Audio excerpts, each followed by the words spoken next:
de este Congreso. Hecha la aclaración, por favor, adelante, se concede el uso de la palabra hasta por 5 minutos a la diputada Ana Francis López Weygand, del Grupo Parlamentario de Morena. Adelante, diputada.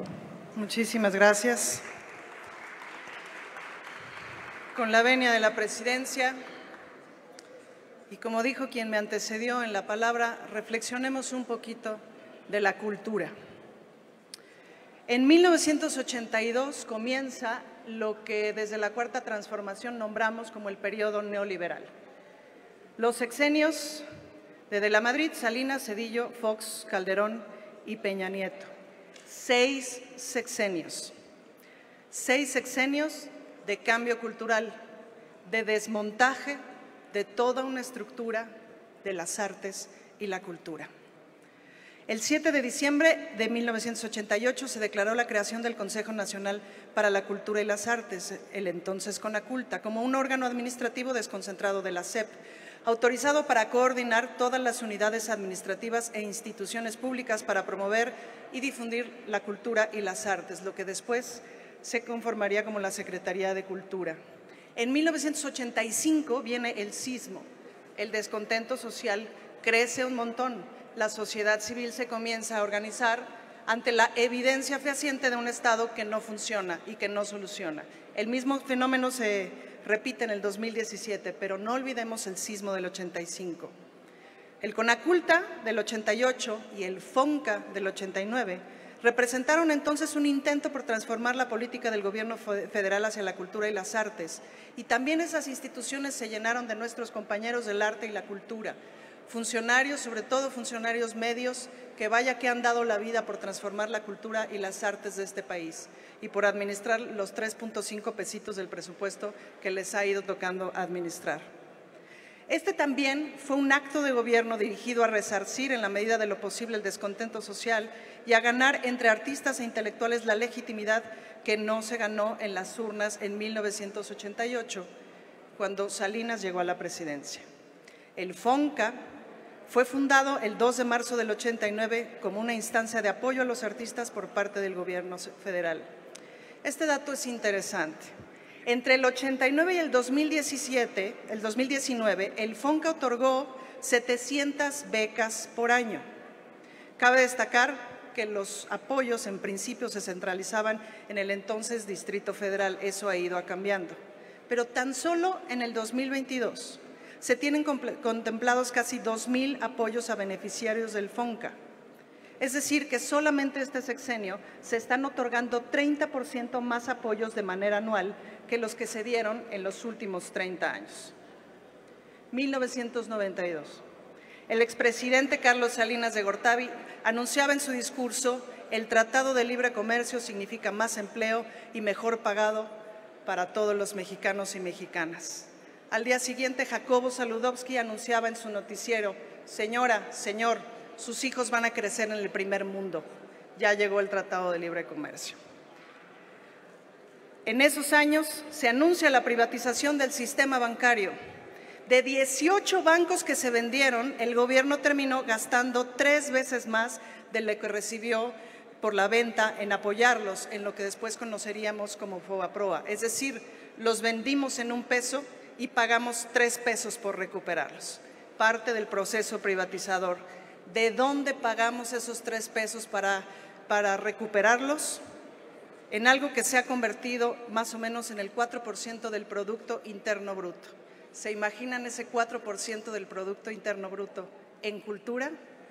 Pues yo sí me lo imagino, porque esa fue la imaginación que nos vendieron durante el periodo neoliberal a todos los artistas que nos tocó ejercer justamente en ese periodo, a quienes nos tocó crecer y ejercer ahí, por medio de algunas becas, por medio de algunos apoyos, por medio de algunas giras. Conocimos muchos lugares del mundo en donde se nos cayó la baba de cómo funcionaba la cultura, en muchos países de Europa, en Canadá, en algunas ciudades de Estados Unidos, en Australia. Se nos cayó la baba viendo cómo funcionaban esos sistemas, en donde los artistas tenían seguridad social siempre, donde tenían acceso a la vivienda siempre, donde tenían un salario justo y un seguro de desempleo. Y ese es el primer mundo que nos prometió el periodo neoliberal. Y ese es el primer mundo que se convirtió en algunas becas por las que nos peleamos y nos peleamos en lo que tradicionalmente muchos artistas hemos llamado los Juegos del Hambre. Pero eso no es primer mundo, eso es un periodo neoliberal. En cuanto a la cultura, en la negociación original del Tratado de Libre Comercio de América del Norte, México, a diferencia de Canadá, no apeló a la excepción cultural ni incluyó a la cultura como un rubro específico, aunque en sus múltiples dimensiones de intercambio se contemplaron industrias y mercancías culturales. Así los temas más relevantes del intercambio cultural quedaron al amparo de las reglas generales en materia de apertura comercial, régimen de inversión extranjera y acuerdos sobre propiedad intelectual. Nunca pusimos condiciones para el intercambio de bienes y servicios creativos y nos llenaron de una narrativa colonial en todas las artes. El sector cinematográfico, por ejemplo, en 2 décadas de vigencia del tratado, bajó su producción casi a la mitad. Se desalentó la inversión privada en casi un 80%, lo que hizo a la producción más dependiente de los apoyos del Estado, cada vez más pequeños. El sueño neoliberal de convertirnos en una nación de primer mundo se desmoronó, así como la ideología sustentadora de tales concepciones. Todos estos 36 años del periodo neoliberal, prácticamente todos los artistas hemos estado pepenando la beca, pepenando el apoyo, pepenando el boleto para la gira. El esfuerzo de muchos compañeros y compañeras en las instituciones de cultura ha sido justamente institucionalizar con los 3 pesos que se fueron haciendo 2, que se fue haciendo 1. Pero al mismo tiempo sosteniendo a secretarios y secretarios de cultura con una vida suntuosa. ¿Cómo olvidar a Sergio Vela, mejor conocido como Sergio Vuela Vuela, por todos sus viajes y la suntuosidad de su vida? ¿Cómo olvidar el desierto del Sahari, por Sahari Bermúdez, cuyo sexenio fue un desierto cultural? ¿Cómo olvidar a Consuelo Sáizar y su estela de pus, su estela de la corrupción, mejor conocida como la suave crema de Reforma? Por supuesto que en este Congreso defendemos la austeridad. Por supuesto que el Grupo Parlamentario de Morena defiende la austeridad republicana para que el dinero vaya a donde tiene que ir, para que los artistas, como todas las personas, tengamos acceso a la salud, como todas las personas deberían de tenerlo.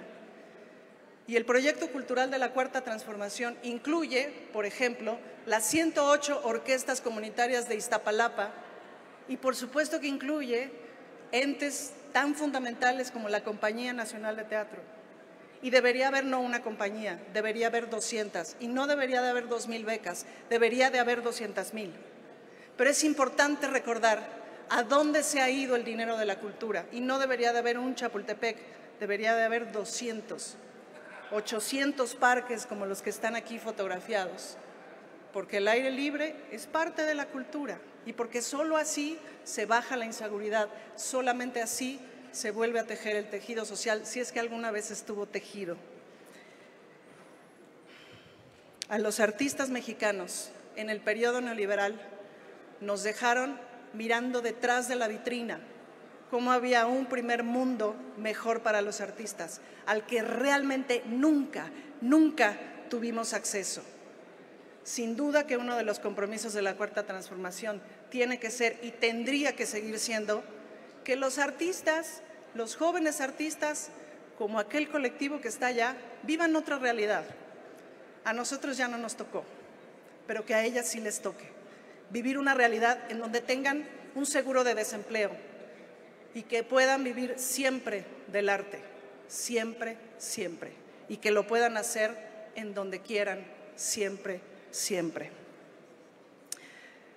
Compañeros, compañeras artistas, Luis, compañera de Sonidos del Teutli, Carlos Darío, Mario Eduardo, mi querida y estimada maestra Luisa, Dolores, Salvador, a todos los compañeros del Consejo, mi querido compañero de la Secretaría de Cultura, ¿cómo estás? Aquí, como en todos los espacios políticos, se están discutiendo dos proyectos de nación. Hay un proyecto de nación que insiste en regresar al pasado, que insiste en seguir poniendo nuestro dinero de la cultura en sostener a millonarios. ¿Por qué se oponían a Chapultepec? Pues porque se impidió que se apropiaran de territorios para convertirlos en departamentos y en casas de $2 millones cada uno. Lejos está del interés social. Esa fue la bronca con Chapultepec. Esos son los callos que se pisan. ¿Cuáles callos se pisan el día de hoy? Pues los que tienen que ver con la austeridad republicana, los que tienen que ver con sostener suntuosidades. Por eso todo el relajo de allá afuera, pero ese relajo allá afuera va a seguir ocurriendo porque vamos a seguir defendiendo la austeridad republicana para que vaya a donde tiene que ir, a salud, a cultura, a educación, y lo vamos a seguir sosteniendo. Así que